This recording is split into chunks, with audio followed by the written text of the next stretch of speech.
தமிழின் சிறந்த 100 கதைகள் வரிசைப்படுத்தியவர் எழுத்தாளர் எஸ். ராமகிருஷ்ணன்.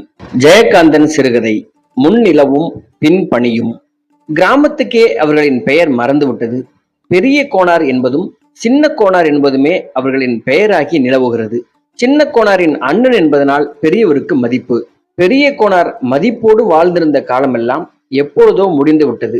அந்த வாழ்வின் எஞ்சிய பகுதியை வீட்டுக்கு பின்னால் உள்ள முந்திரி தோப்பின் நடுவே அமைந்த தனி குடிசையில் வாழ்ந்து கழித்து விடுவது என்ற தீர்மானத்தில் ஏகாந்த வாசம் புரிகிறார் பெரியவர். சாப்பாட்டு நேரத்துக்கு மட்டும் கைத்தடியின் டக் டக் என்ற சப்தம் ஒலிக்க கல் வீட்டிற்குள் தோட்டத்து வாசல் வழியே பிரவேசிப்பார் பெரிய கோனார். தம்பியின் குடும்பத்தோடு அவருக்குள்ள உறவு அவ்வளவே. சின்ன கோனாரை போல் சொத்துக்கள் என்ற விலங்குகளோ சொந்தங்களினால் விளைந்த குடும்பம் என்ற சுமையோ இல்லாத பெரியவரை அந்த குடும்ப